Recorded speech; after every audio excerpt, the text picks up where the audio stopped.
Olá a todos, sejam todas bem-vindas, todos bem-vindos.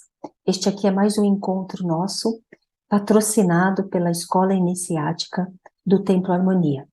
Aqui nós estudamos metafísica, esoterismo, ciência espiritual, baseados todos nos antigos documentos dos cristãos místicos.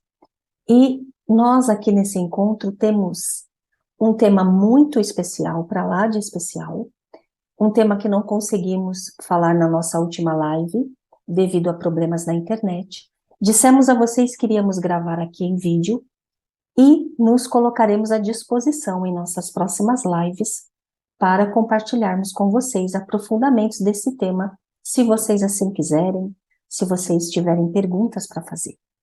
O tema é Moisés e a chave espiritual para a vitória. Maga Prisca, para haver uma vitória, existe uma chave espiritual? Sempre existe, principalmente quando nós estamos vivendo um momento de salto evolutivo da humanidade, como é o caso do momento em que estamos vivendo agora. Então nós precisamos aprofundar o entendimento do que esse momento representa, visto de um outro ângulo, de um ângulo superior, visto lá de cima aqui para baixo, e não somente daqui, desta visão tridimensional, na qual todos nós estamos inseridos, principalmente nesta fase em que os corações estão tão angustiados, em que o mental está tão perturbado com tantos acontecimentos, nos ajudará muito compreender a chave espiritual. E, deixa eu ver aqui, Moisés viveu esta chave, e Moisés nos entregou um entendimento ímpar, que resolve toda e qualquer situação. Nos retira de uma situação de sofrimento, de subjugação, de dificuldade financeira, de perigos, de doenças, de todos os tipos de sofrimentos e tristezas, e nos coloca numa nova história, numa história completamente nova. Nós estamos entrando na era de ouro. Ora, por que é que não estamos sentindo isso, não é?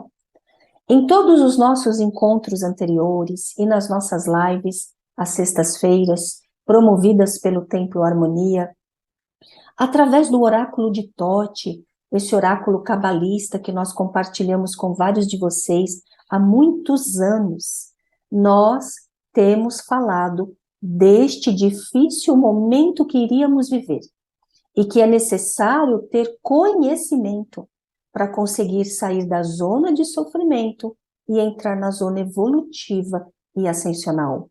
Sem conhecimento, nós não conseguiremos realizar esse trabalho. O conhecimento é que liberta, o conhecimento é que vai transformar as nossas vidas. Então, nós precisamos trabalhar nisso. E esse é o entendimento que nós vamos compartilhar hoje com vocês, através deste nosso encontro, compartilhando a chave espiritual que Moisés nos entregou, para que conquistemos a vitória, tanto em assuntos coletivos, sociais, de nações, como em assuntos pessoais, da nossa vida privada. Em todos os momentos, nós podemos usar esta chave espiritual, que na verdade é um entendimento e uma prática, não é? Então vamos lá. Temos falado para vocês, ao longo dos nossos vários encontros, que o Brasil guarda a semente, e para quem é da escola e do curso Cristianismo Iniciático, da Escola do Templo Harmonia, nós entregamos revelações a respeito do Brasil. Entregamos qual o papel do Brasil nesse contexto. Ele guarda a semente e o mistério oculto que ele guarda até no seu próprio nome. Nós só podemos entregar isso para quem faz parte da senda iniciática, e qualquer um que queira fazer pode unir esforços conosco através do curso Cristianismo Iniciático do Templo Harmonia. Nós falamos para vocês que o Brasil, ele é o responsável como uma nação que vai estar de frente nesta última fase do projeto evolutivo. onde nós vamos adentrar numa nova zona do espaço, que é chamada a zona do cinturão de fótons, uma zona de frequência lumínica muito mais poderosa, porque nós estamos agora aonde o Sol central de Alcione, um Sol gigantesco, irradia as suas frequências de luz. E isso que eu estou falando não é esotérico, isso também é astronomia. Os nossos astrônomos sabem que agora nós estamos nesta zona. A frequência de luz é gigante nesta zona do espaço e nós estamos sendo transformados, já está acontecendo por esta altíssima frequência de luz. Nós falamos que o Brasil, então, é esta nação responsável pela... Ele vai ser a ponta da lança, não é? O que vai abrir caminho para o despertar da consciência. Mas tudo que está acontecendo aqui no Brasil já não está acontecendo só no Brasil. Está acontecendo em várias partes do mundo. Mas o Brasil tem uma tarefa, certo? Que vai ser revelada mais à frente. E nós falamos que nós somos a nação que fecha o ciclo da Kali Yuga e abre o ciclo da Era de Ouro. Quando eu falo a nação do Brasil, eu estou falando do povo do Brasil. Mas isso não quer dizer que você, que mora em outra nação, não possa se unir a esse esforço, porque na verdade não depende da nação, depende do quanto você absorve o entendimento e começa a fazer parte desta onda transformadora. O Brasil é então a nação responsável pela última fase do Kali Yuga, o fechamento do Kali Yuga e a entrada na fase da Era de Ouro. E a nação que foi responsável pelo início desse projeto, chamado Operação Resgate, ou Projeto de Ascensão, ou Projeto Israel, tem vários nomes. E a nação que foi a responsável por iniciar esse projeto foi a nação de Israel. Israel iniciou o projeto, foi unindo a ela várias outras nações que foram se ligando a tudo o que ali aconteceu, e o Brasil, então, fecha um ciclo e inicia outro. E outras várias nações e outras várias pessoas também vão se unir ao ideal que o Brasil agora vai propagar. E eu sei, vocês estão me perguntando assim, Maga Prisca, o Brasil está um caos. Como é isso? Vamos explicar? Claro que ele está um caos. Nós falamos que iria ficar um caos, dependendo de como os brasileiros viessem vindo trabalhando. Há quanto tempo falamos no oráculo de Tote? O anjo Uriel, grande príncipe celeste, veio falando há 8 anos atrás que era necessário mudanças de condutas. Essas mudanças não aconteceram da forma mais ideal, vão acontecer todas agora. Mas nós podemos melhorar muito isso com conhecimento. Então, vamos lá. Israel, quando começa esse projeto, nós estávamos vivendo ali naquele período em que Israel está sob o jugo do Egito. Eles eram uma nação escrava do Egito. Os hebreus, na verdade, não Israel. Os hebreus eram escravos do Egito. Nesse momento da nossa história, nós estamos falando do início ali, quando nós saímos de Atlântida, daquele período de Atlântida, houve a queda de Atlântida, e essa queda tem que ser estudada esotericamente, metafisicamente, temos que entender o que aconteceu ali, a humanidade decai, começa a involuir, ao invés de evoluir, é preciso entender isso, nós explicamos isso nos nossos cursos, aí vai acontecer toda aquela crise, vai acontecer que Atlântida vai submergir quase que inteiramente. Essa história é a mesma história do Noé bíblico, não é? E aí nós vamos adentrar no que é chamado de quinta raça. E vai muito tempo, muito tempo. Aí vamos ter o rei Abraão, que é, por muitos historiadores hoje, considerado o rei Akenaton também. Tá bem? Akenaton, Egito, Abraão é como ele era chamado pelos hebreus. E aí nós vamos ter todo esse... Eu estou falando aqui de documentos iniciáticos, das escolas iniciáticas. Não venham me xingar vocês depois, que vêm dizer que nós somos loucos, que nós não sabemos o que falamos. Se não sabemos o que falamos, você, por favor, assista outro canal, tá bem? Porque existem hoje livros de historiadores, arqueólogos, falando desses temas. Um dos livros é Jesus, o Último Faraó. Então, nós não estamos falando de besteira, de loucura, ou porque nós somos místicos. Nós falamos de documentos guardados nas escolas iniciáticas e hoje os historiadores falando desses documentos, ok? Dito isso, vamos continuar então. Então, ali, nós estamos com essa nação do rei Abraão, que foi uma nação próspera, rica e poderosa. Nesse momento em que nasce Moisés, essa nação estava ali subjugada à nação dos egípcios. Como é que foi que isso aconteceu? Quase ninguém aprofunda esse entendimento. Nós temos que lembrar vocês do fato de que na Bíblia nós não temos detalhes de tudo como se fosse um romance. Nós temos o fato narrado, como é que foi, o que aconteceu ali. Mas você, meditando sobre esses fatos, você consegue tirar uma série de conclusões. Vocês que nos acompanham em nossos cursos, sabem que nós estamos acostumados a aprofundar cada frase, não é mesmo? Então vamos lá. Como é que essa nação do rei Abraão, que no passado tinha sido riquíssima, poderosíssima, próspera, feliz, pôde ter decaído a tal ponto que virou uma nação escrava dos egípcios? Primeiro a gente tem que dizer que hebreus e Ixos, né, reparem esse nome, hebreus, hoje os historiadores falam que eles eram também uma parte do povo Ixo, com H também, hebreus começa com H, Ixos também, é uma parte do povo Ixo que também era ali, junto com o povo egípcio. Esse nome, Egito, Ixo, hebreu, ele tem ali uma similaridade. Na verdade, eram povos que viviam numa mesma região.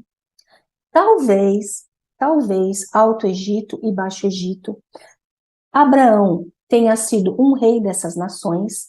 Ele era um rei altamente espiritualizado. Na época dele, nós falamos em nossos cursos, não vou aprofundar aqui, ele teve contato com Melquisedeque, um regente estelar, que veio para cá trazer todo um projeto de operação resgate da consciência humana, de ascensão das almas humanas, para que o reino humano pudesse participar de dimensões superiores. E para que o reino humano pudesse se libertar do jugo de governantes caídos, de governantes involutivos.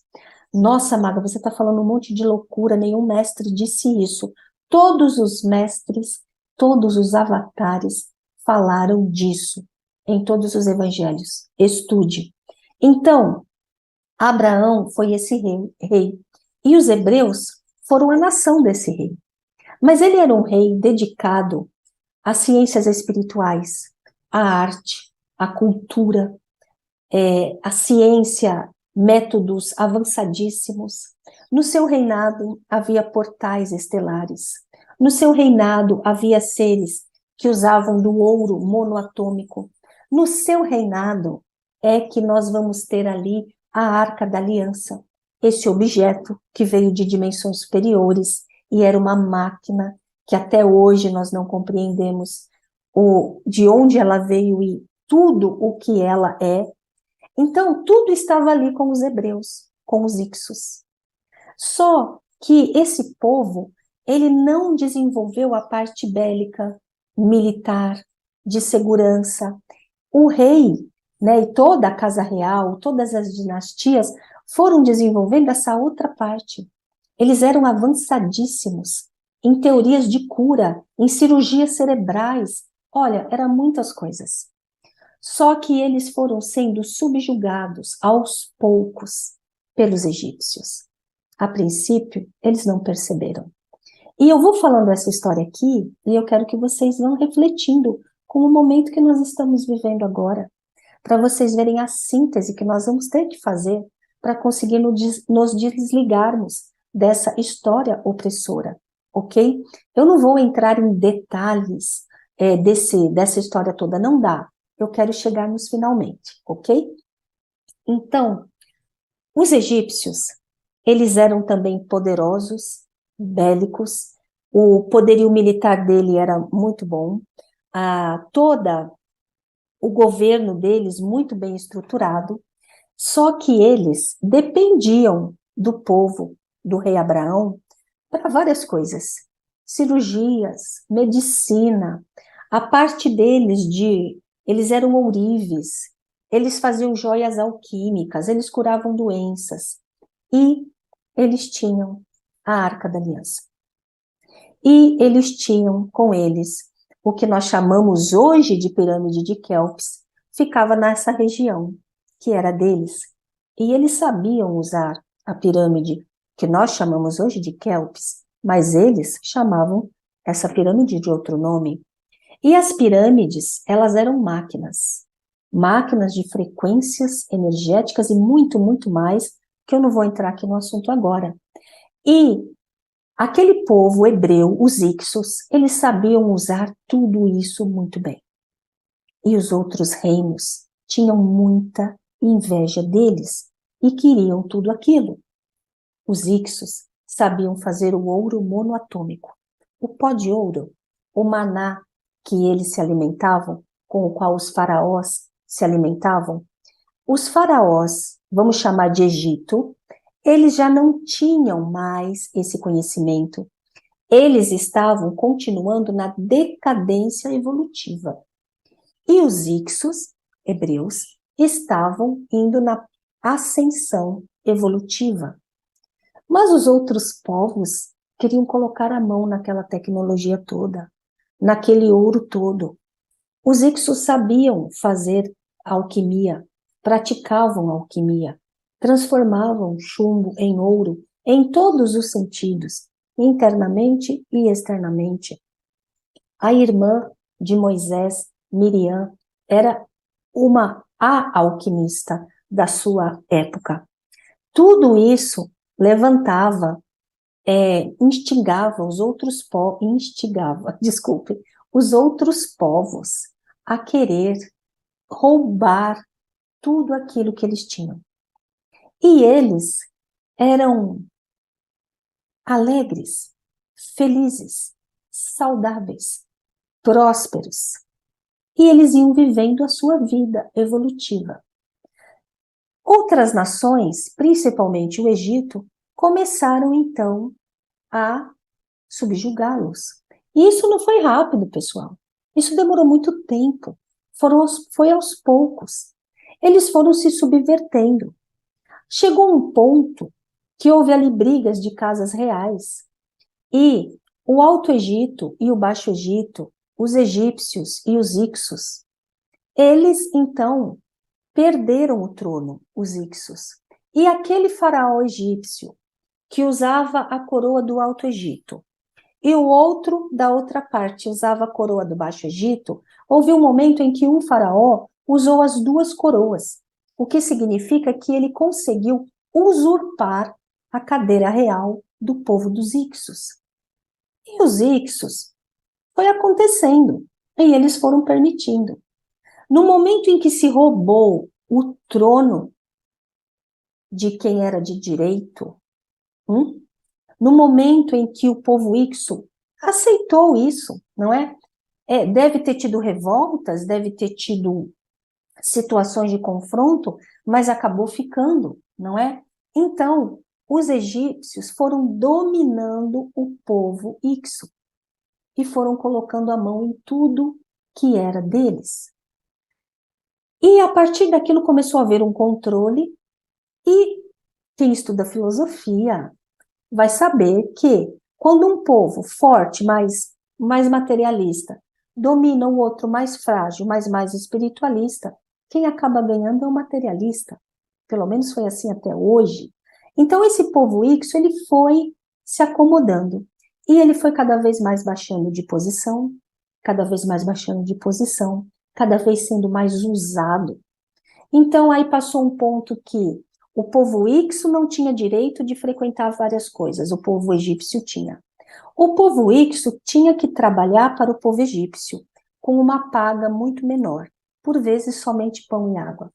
O povo Ixo, ele não podia ter um empreendimento.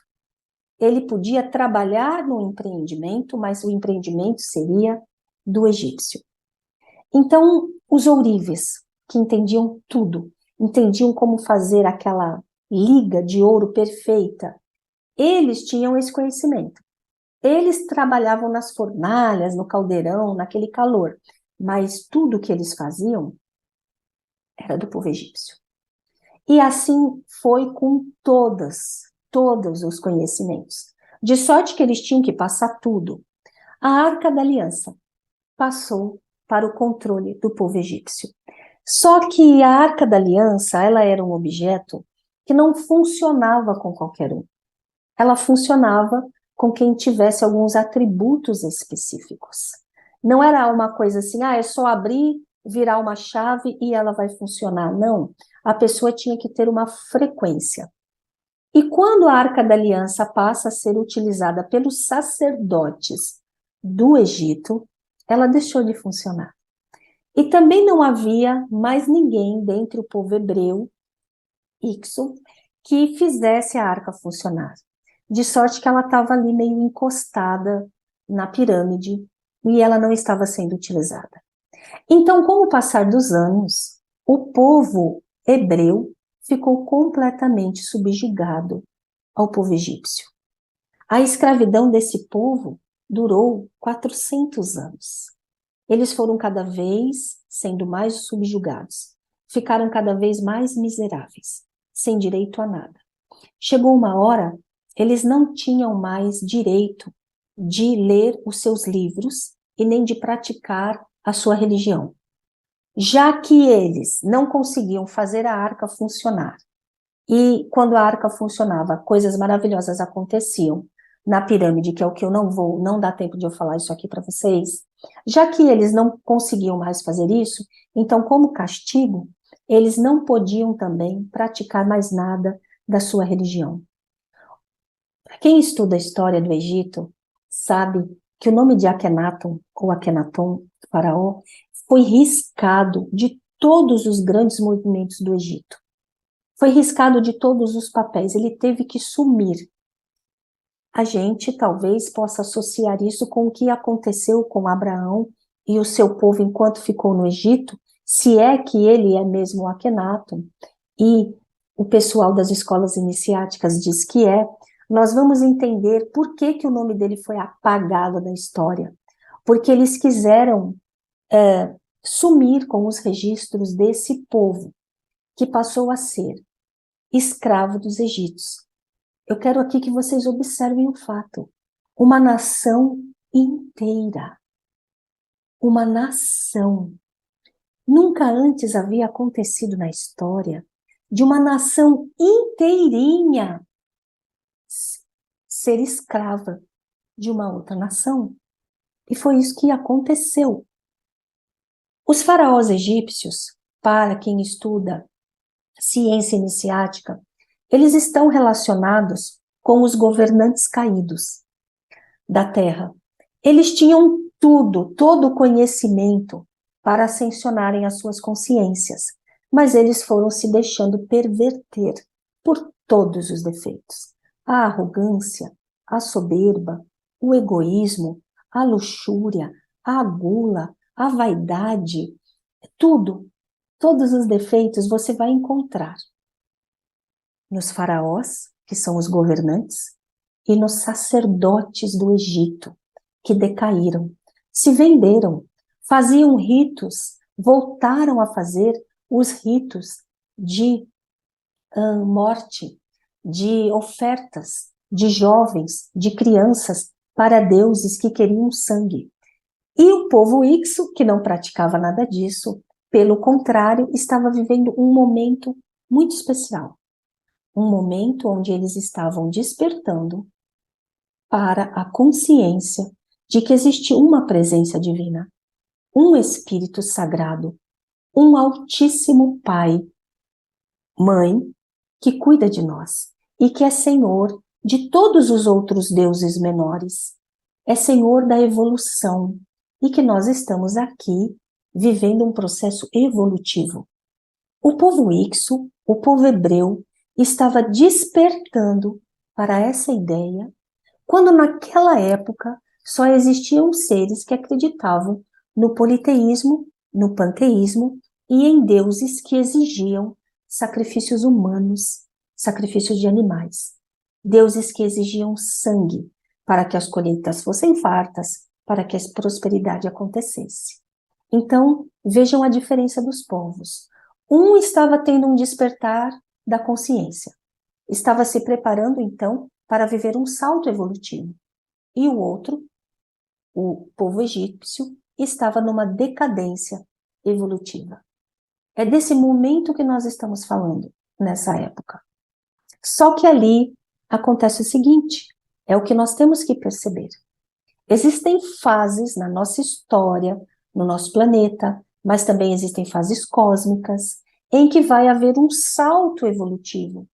A sociedade vai avançar na compreensão e no entendimento. Era o que está acontecendo naquela época, e é o que está acontecendo agora também. Aquele povo que ia viver esse salto evolutivo, ele iria propiciar a transformação de todas as nações do planeta. Naquela época, se falassem para eles, um dia todo o planeta acreditará num Deus único, eles não acreditariam, de forma alguma. Só eles é que acreditavam nisso. Só eles é que viveram o que Abraão e Melquisedeque e toda uma corte dimensional que veio para a Terra ensinou. Eles viveram aquelas experiências. Eles foram herdeiros daquele conhecimento nas gerações futuras e acreditavam nisso. Os outros povos todos da antiguidade eram politeístas, panteístas e acreditavam em deuses que exigiam sacrifícios de sangue humano, jovens, crianças, meninos e meninas. E é disso que estamos falando. Todo momento que a humanidade vai viver um salto evolutivo, vai acontecer um fator que vai se manifestar. Independente de que nação esteja dominando naquele momento, o fator evolutivo vai se manifestar e vai promover a mudança. Eu costumo falar com vocês em nossos encontros que o planeta Terra, imagina isso, é desse tamanhozinho. E todo o demais que você visualiza aqui nesse nosso exemplo é o Espírito Divino. Quando o Espírito Divino percebe que existe recursos para se dar o salto evolutivo, na época de se dar o salto evolutivo, ele vai acontecer. Nada segura. Mas se você olhasse aquele povo totalmente subjugado pelo povo egípcio, você falaria não, de jeito nenhum. Eles nunca serão libertados. Eles nunca vão conseguir se livrar disso. Aí vem Moisés.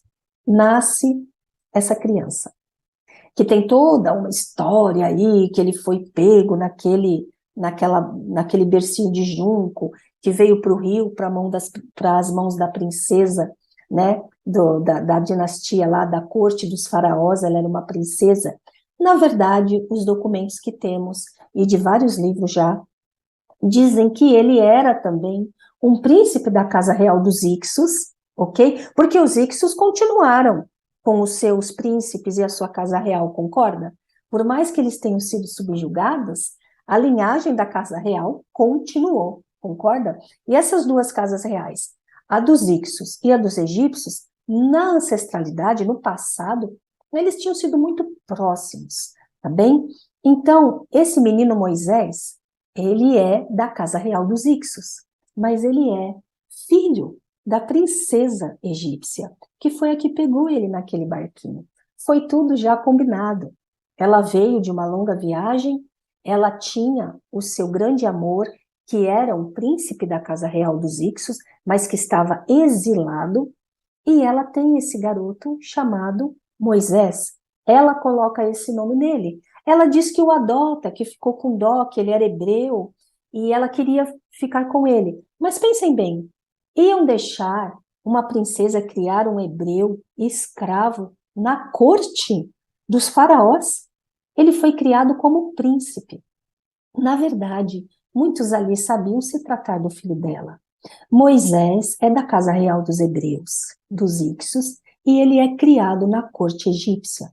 E ele, então, é um grande amigo do faraó, o menino, né, Ramsés, que também foi chamado por vários aí como Menerfate, ele cresce junto com o príncipe que viria a ser faraó. Os dois eram grandes amigos. A diferença é que Moisés cresce estudando ciências espirituais, ele se transforma num grande sacerdote, mas ele também estava se transformando num grande estadista, num grande governador. E ali ele cresce, eu não vou contar toda a história, e vamos pular para a parte em que Moisés vai receber ali uma série de informações vindas do alto. Moisés fez a Arca da Aliança funcionar. Quando ele entra no templo, a Arca da Aliança funciona e fala com ele. E aí todo mundo começa a ficar muito em volta do Moisés, porque ele fez a arca funcionar, mas ela só funcionava quando ela queria, e era só para dar os recados que ele precisava receber. E ele diz, ele recebe o recado, então, que vocês sabem, tem filmes maravilhosos dizendo isso, que ele precisava libertar aquela nação, que era dele, porque essa nação tinha um papel a cumprir, um papel evolutivo no planeta. E vocês pensam que foi fácil para Moisés libertar uma nação que estava há 400 anos escrava de um povo? Imagina a primeira conversa que ele teve com o faraó, que era amigo dele. Irmão, amigo, olha só, está na hora dessa nação ser libertada. Eles não podem continuar como escravos. Imagina o que o faraó respondeu para ele. Moisés, você está de brincadeira? Como é que o Egito vai se virar sem esse povo, que é o próprio alicerce de tudo que é a nação do Egito? Pessoal, eles faziam tudo, em toda parte, todo o trabalho pesado, toda a estrutura era dos Ixos, dos hebreus. Então imagine as primeiras conversas como foram. Elas passaram de amigáveis para desagradáveis e para um ponto em que o faraó Ramsés, ou Menerfate, como eu falo isso porque nas escolas iniciáticas é Menerfate, imagina como isso começou a gerar todo um desconforto entre todos os setores de poder do Egito. E o Moisés, ele foi sendo envolvido por aquele poder. Agora imagine ele também falando com os hebreus, indo lá, falou com a irmã dele, com o irmão dele, que eram de casa real, mas estavam ali vivendo exilados. Tinha reuniões secretas onde eles ainda praticavam a religião deles. E ele começou a falar com o povo. Vocês conseguem imaginar que deve ter havido um bocado de gente que falou: Moisés, não mexe com isso não. A nossa situação já está ruim, é péssima, vai piorar ainda mais, deixa a gente quieto aqui. Deve ter havido os que não queriam nem saber do assunto. Deve ter havido aqueles que estavam mais ou menos bem. Então que se danasse os outros que estavam péssimo nas pedreiras, morrendo de fome e de doenças, e os outros não queriam nem saber, que para eles estava mais ou menos bom. Eles até trabalhavam ali numa casa em que eles tinham um bom salário, então que se danasse o resto deles que estava sofrendo muito. Deve ter havido todo tipo de gente, concordam? Ou vocês acham que todos falaram assim: ai, Moisés, que legal, então nós vamos embora com você para o nada, a gente não sabe para onde vai, a gente vai buscar uma terra para nós. Vamos lá. Claro que não foi assim, nem de um lado e nem de outro. Não foi assim de nenhum dos dois lados. Mas aquilo foi acontecendo durante anos e durante anos. E aquele massacre, aquela subjugação, aquele sofrimento. Mas aí aconteceu um estopim, que aí ficou insuportável. Pela primeira vez, veio da casa real, dos governantes e dos sacerdotes, o perigo, pois o número de hebreus estava ficando muito grande e corria o risco de exceder o número de egípcios. E isso para eles era muito perigoso, tinha que se manter esse controle. Então, eles baixaram uma lei. Todas as crianças hebreias de 3 anos para baixo seriam assassinadas, não é? Então, ali, tem gente que fala que isso aconteceu quando Moisés nasce, e tem uns historiadores que falam que Moisés já estava fazendo o trabalho dele quando isso aconteceu. Não importa muito para nós no nosso estudo aqui, porque o que importa são as situações desencadeadas. Essa foi a gota d'água, pessoal. O povo hebreu viu os seus filhos sendo mortos debaixo da lei de um decreto do governo egípcio. E aí a coisa ficou insustentável demais. Eles tinham passado de todos os limites. Eles já tinham feito decretos, cada um mais absurdos que os outros. Mas esse, que manchou de sangue o casebre de toda uma nação, foram milhares de seres assassinados num único dia, porque o poder deles era muito grande, então eles conseguiram levar isso a cabo, foi planejado e eles assim fizeram. Então, no ápice da dor, o povo começou a se mexer. O povo começou a perceber: nós não temos que ficar nisso. Nós não precisamos nos subjugar a isso. Por que é que nós estamos aqui? Por que é que nós não nos mexemos antes da dor, antes do problema ter ficado insuportável? Parece uma história que vocês conhecem? Ela fica se repetindo de tempos em tempos para acordar as pessoas. E foi então que, vamos resumir, começaram a se movimentar e exigir a saída, e começou a haver grandes problemas. E uma grande parte dessa nação chegou para Moisés, chegou para o Arão, chegou para Miriam, chegou para a casa real dos Ixos e falou: nós vamos querer sim sair. Uma grande parte, não todos. E Moisés então falou: não dá mais para ficar aqui, Ramsés. Não dá mais, Menefate, não tem condições. Menefate falou: vocês não saem daqui de jeito nenhum. E aí Moisés, vocês sabem, falou: olha, se nós não sairmos daqui, vai haver grandes problemas. Eu fui instruído pela voz do alto que me disse: vocês já chegaram no limite, vocês têm que nos liberar. Ele não quis ouvir. E aí vocês sabem que vieram as pragas, não é? Que foram as 10 pragas, que eu enumerei aqui para não me esquecer de nenhuma. Transformação da água do rio Nilo em sangue. Todo o sangue que os egípcios, ao longo de muito tempo, manifestaram para os outros, aí a própria água deles virou sangue. Vocês conseguem ver que é a lei de causa e efeito ali se manifestando? A invasão das rãs, todas as coisas, todos os comportamentos reptilianos, involutivos, decadentes, as rãs invadiram. As rãs era o excesso de defeitos, promiscuidades, decadência que eles tinham, bem como a praga de piolhos, todos os pensamentos decadentes, e a invasão das moscas, toda a podridão que eles tinham dentro deles, na alma deles. A morte do gado, pois eles deixaram de alimentar adequadamente uma nação que eles escravizavam. Então eles também começaram a ter problema com isso. E o gado não era só usado no alimento, ele era usado para transporte, ele era algo muito necessário. Até hoje ele é para vários tipos de atividades. Aparecimento de chagas, todas as doenças que eles infligiram aos outros, a fome, a decrepitude, as moléstias, aconteceu com eles. A energia inverteu, eles estavam recebendo a paga de volta de 400 anos de abuso de uma outra nação. A chuva de pedras, a dureza do coração, a dureza do mental, e aí veio a chuva de pedras e destruiu tudo. A invasão de gafanhotos, que é aquele nosso comportamento destrutivo, aquele comportamento quando nós destruímos os outros, destruímos o que é bonito, destruímos o que é necessário, o que é belo, o que é evolutivo. Aí veio a praga de gafanhotos, porque é isso que ele faz.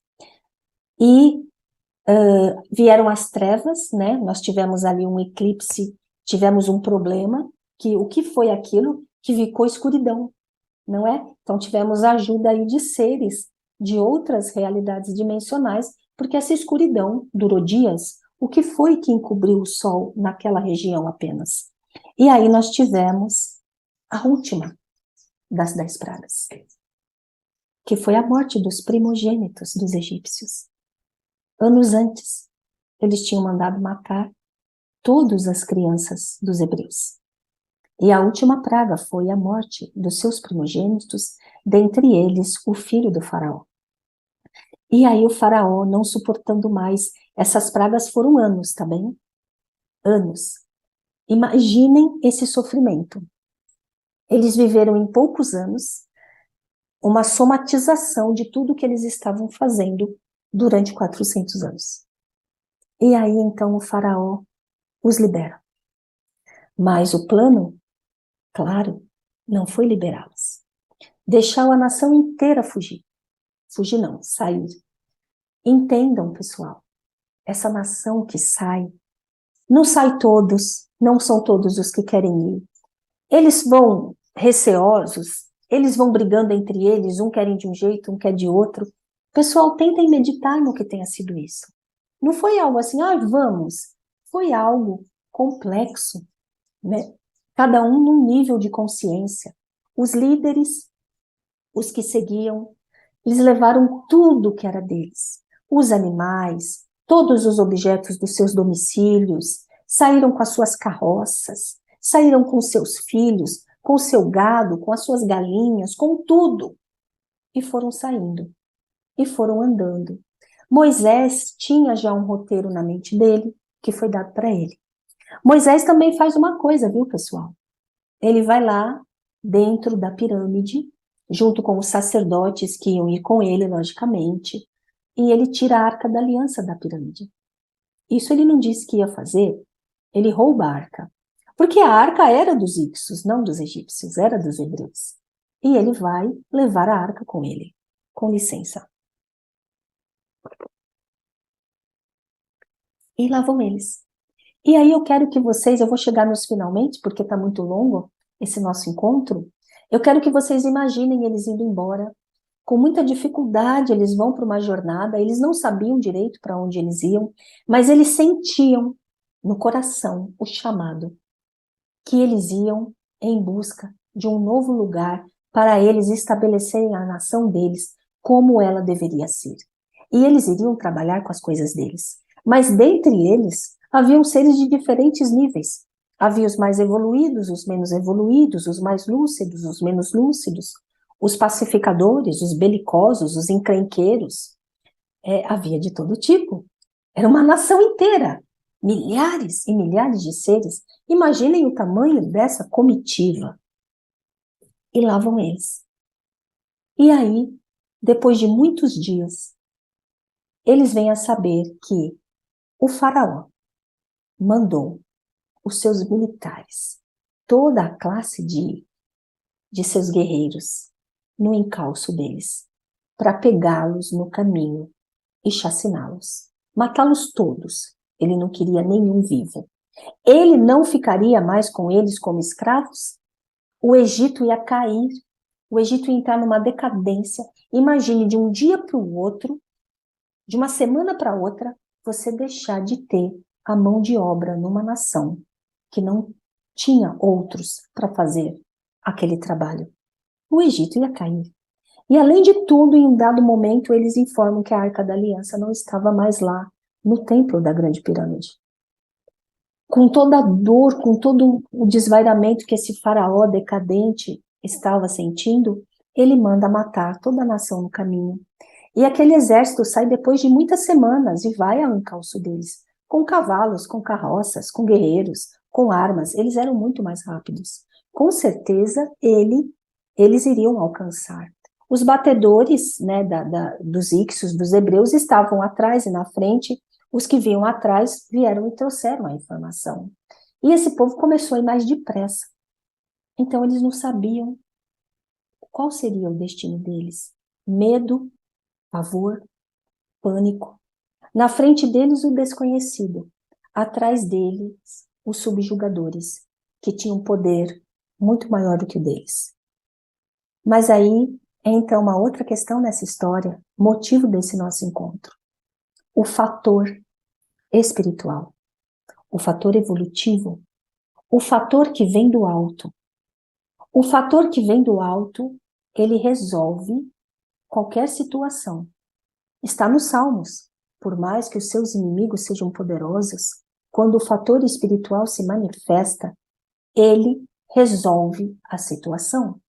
Mas antes do fator espiritual se manifestar, aquela nação, ela teve que tomar atitudes. Aquela nação teve que assumir o papel dela, teve que assumir a religiosidade dela, teve que assumir que ela tinha um papel, que ela não podia se subjugar, que se subjugar não era o correto. Ela assumiu que ela tinha que caminhar na prosperidade, na ascensão. Ninguém consegue ter despertamento de consciência se fica subjugado a poderes opressivos.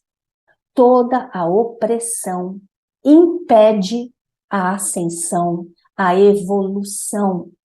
E aquele povo foi percebendo isso. E eles tomaram a decisão de ir.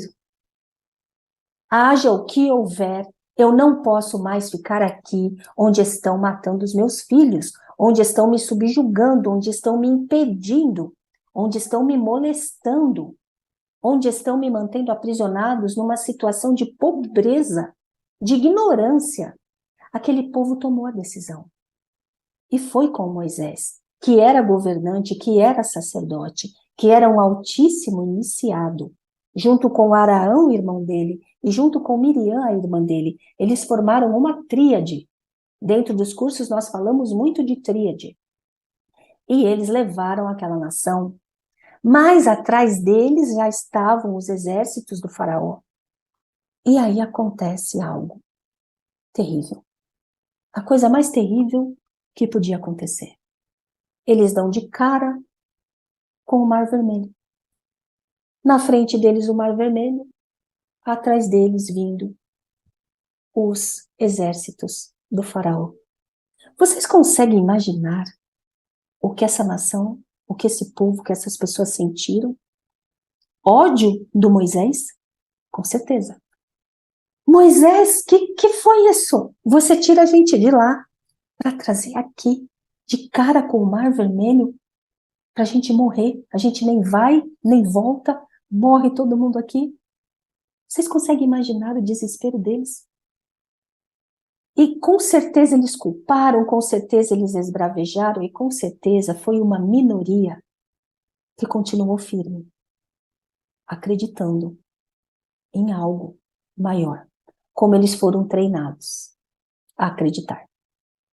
Foi com certeza uma minoria que manteve a fidelidade com o trabalho espiritual que Moisés, Arão e Miriam e todos os outros ancestrais deles, o Abraão, tinha ensinado a fazer. Lembrem-se, naquela época não existia como nós temos hoje, todos os salmos, todos os escritos, tudo bonitinho num livro formatadinho para sua mão. Não, não tinha isso. E tinha o pouco que eles tinham, tinha sido tirado deles. Estava tudo aqui, estava tudo aqui. Com certeza poucos mantiveram a fibra e ficaram fazendo. Mas esses poucos foi que fizeram a diferença. Moisés foi para a beira do Mar Vermelho, subiu um elevado, ficou lá em cima, todo o povo olhando ele lá de baixo. Tinha desesperado, tinha agonizado, tinha pessoas que já tinham desmaiado, tinha as que estavam com ódio, tinha as que estavam xingando e tinha as que estavam trabalhando. Moisés foi para lá. O que quase ninguém fala é que Miriam, a irmã dele, foi para lá e Arão foi para lá, a tríade. E aí disse que eles ficaram falando, repetindo os 72 nomes divinos, que é esse que nós temos aqui, não é? Nesse nosso trabalho aqui, não consigo falar. Deixa eu ver aqui, nesse disco dourado, ok? Onde nós temos os 72 nomes divinos, que é um totem nosso, inclusive, vocês que têm, né? Eles ficaram falando e repetindo os 72 nomes divinos, horas e horas e horas, sem parar para beber água, sem sair dali, sem se mover. E, com o passar das horas, o céu começou a mudar, a tempestade começou a vir, nuvens negras gigantescas, raios dentro das nuvens. O que será isso, então, não é? aquela nuvem que fica dando raio lá dentro, a nuvem negra, e aquilo vinha enorme. Tanto é que o povo começou a ficar morrendo de medo. Mas havia vários ali que não tinham medo e continuaram confiantes no seu trabalho espiritual. E aí, o improvável, o absolutamente improvável aconteceu. O sobrenatural. A saída veio de uma coisa totalmente improvável. O Mar Vermelho se abriu. Ah, Maga, mas isso é só uma historinha. Não. Isso é uma história de uma época em que a Arca da Aliança estava conosco, em que fazia apenas uns 500, 600 anos que Melquisedeque tinha vindo para a Terra de dimensões superiores, em que era preciso que o projeto ascensional desse certo. Então aquela raça não podia perecer, porque a evolução dependia disso. A evolução da humanidade dependia disso. Aquilo é um símbolo do que é que vem do alto quando nós clamamos e quando nós vivemos um momento de salto evolutivo. O fator espiritual. Ele não acontece em todos os momentos, mas ele acontece em determinadas épocas. E aquela época era uma época. Porque estava acontecendo um salto evolutivo na consciência daquela nação. E então o improvável aconteceu. O Mar Vermelho se abriu. E todo mundo olhou, aquela nação inteira olhou. E tem muitas piadas a esse respeito, mas aqui nem é motivo para isso, né, de piada. É o sobrenatural falando conosco. É o poder dos 72, das 72 hostes angélicas, príncipes celestes, que se manifestam quando nós chamamos por eles verdadeiramente. É claro que Moisés, Miriam e Arão, eles eram altíssimos iniciados, mas eles nos ensinaram. Chama para você ver. E aí o mar se abriu e eles passaram. Conseguem perceber o medo com o qual eles passaram? Um mar, aqueles paredões de água, com metros de altura, aquilo tudo se mexendo, aquelas nuvens negras, aqueles relâmpagos, um som. A Arca da Aliança tinha que ir na frente, como Moisés indicou, e ela própria irradiava uma luz sobrenatural. Eles passaram por ali com muito medo, mas eles passaram. Eles passaram. E eu quero observar aqui que nesse momento dessa travessia, muitos escolheram não passar. Muitos ficaram. Eu não vou, eu tenho medo disso. O que é isso? É o salto de fé diante do sobrenatural, diante do improvável. O que você vai fazer? Teve muitos que não foram. De sorte que quando o exército do faraó chegou com o próprio faraó à frente, o povo já estava da metade além da travessia. E quando eles viram aquilo, então? Eles já sabiam que Moisés fazia muitas coisas. Moisés fazia muitas... Ele era um mago, né? Um alto sacerdote. Mas aquilo, eles nunca tinham visto. E aquelas nuvens, e aquele barulho, e aqueles trovões, o faraó falou para eles irem. E eles foram. E quando eles estavam na metade do caminho, o exército inteiro já estava lá. E o povo hebreu tinha acabado de sair do outro lado. O último que estava indo, que acho que foi o Arão, que conduziu da parte de trás. Quando Arão, que também era um grande sacerdote, coloca os pés para fora, consegue ao escalar todas aquelas pedras que levavam para fora. Então um grande trovão aconteceu. As nuvens se agitaram mais ainda. E o mar fechou. E todos aqueles seres do Egito pereceram de uma forma terrível. Dizem assim que foi a vingança de Yahvé, mas vocês têm que entender essa palavra vingança nos livros sagrados. A energia que você perverte de Yahvé Quando você, que tem energia divina, todos nós temos energia divina. Quando você perverte essa energia divina em atos, principalmente quando você governa alguma coisa, governa a sua casa, governa uma empresa, governa seus funcionários, os seus filhos, governa os seus animais e governa um estado, uma nação, quando você perverte, faz mal aos outros e a si mesmo com essa perversão, então você atrai a vingança. Mas a vingança não é de Yahvé. A vingança é da energia divina que quer voltar ao seu estado original, de luz divina. Então você vive a inversão de uma vez. E aquilo te pega. Eles foram afogados da maneira mais, né, contundente, drástica, doída. Eles se afogaram no mar da sua própria ira, dos seus próprios desmandos, e o povo íxo, o povo hebreu, saiu do outro lado para viver a sua história, para viver a nova era, a nova fase.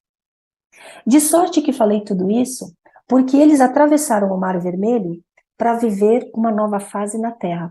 E nós estamos atravessando um cinturão, entramos na Era de Ouro para viver a nova época de ascensão, a nova fase. E os que estiverem sendo cruéis, injustos, indignos, corruptos, os que estiverem massacrando os povos vão se afogar em águas aí, não do Mar Vermelho. O improvável vai acontecer novamente. Porque agora também vai ter o fator espiritual.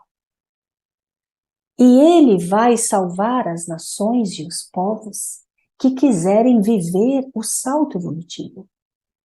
E aqueles que estiverem tentando impedir vão ser afogados no poder do alto. A saída virá de algo completamente improvável, que nós não imaginamos. Isso não quer dizer que nós não tenhamos que fazer nada, muito pelo contrário. Olha o que esse povo teve que fazer. Foram anos de trabalho. Isso não quer dizer que nós também tenhamos que viver anos de trabalho para nos libertarmos de algo que nos subjuga. Não, nós podemos viver isso como síntese. Hoje nós já temos tudo em mãos. Nós já temos todo o conhecimento, todas as orações, todos os salmos, todos os nomes de Deus. Nós temos tudo à nossa disposição. Mas nós temos que ser aquele povo que no meio daquela multidão desvairada de medo, de horror, de pânico, ficamos ali, fidedignos, trabalhando para que as dimensões superiores pudessem agir. A saída virá de algo improvável. O milagre vai acontecer novamente. Nós não podemos ter medo. Os que estão mais confortáveis não podem deixar de fazer o trabalho espiritual. Os que estão mais confortáveis com o tempo e um cotidiano têm que chamar pelo divino. Cada vez que vocês fazem as suas orações, vocês estão chamando pelo divino. Cada vez que vocês fazem os salmos, vocês estão se envolvendo com os 72 nomes de Deus. Porque cada um dos salmos tem um deles. Pelo menos um deles. Tem salmos que tem mais.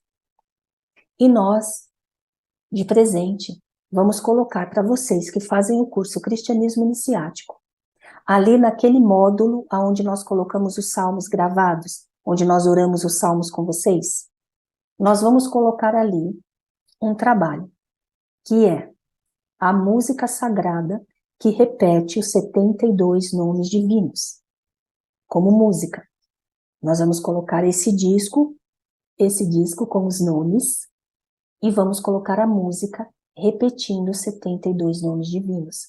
Então, vocês podem intercalar, fazer os salmos junto com esse. Cada dia vocês façam como vocês queiram, mas façam.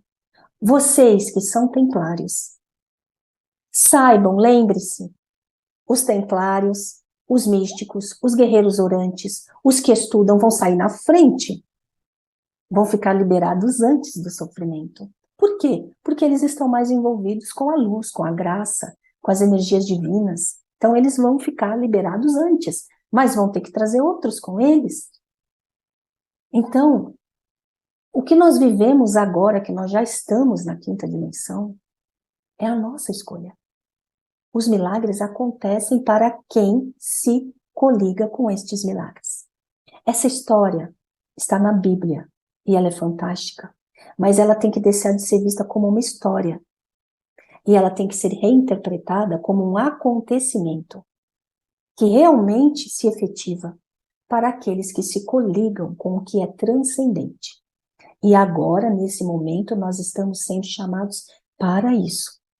Tanto na sua vida pessoal e privada, você pode atravessar o mar das dificuldades, ou seja, você sai desse contexto caótico e é colocado num contexto protegido, um contexto em que você consegue seguir quando você está trabalhando com o conhecimento espiritual dos antigos, do Mestre Jesus e dos avatares. Você consegue resolver qualquer causa da sua vida. Quanto a nível macro, a nação brasileira também tem essa tarefa hoje. Será ela quem abrirá aí um espaço para que algo muito grandioso aconteça. Não é à toa que o Brasil é o país central do BRICS. Não é à toa, tem um símbolo. E por mais que o caos esteja imperando, está acontecendo algo que nos levará a esse milagre, ao extraordinário poder divino. A chave que Moisés nos ensinou é: trabalhe com o sagrado, e o sagrado vai realizar maravilhas na sua vida. Até mais, pessoal. Na live, nós poderemos aprofundar, se vocês assim quiserem. Até mais.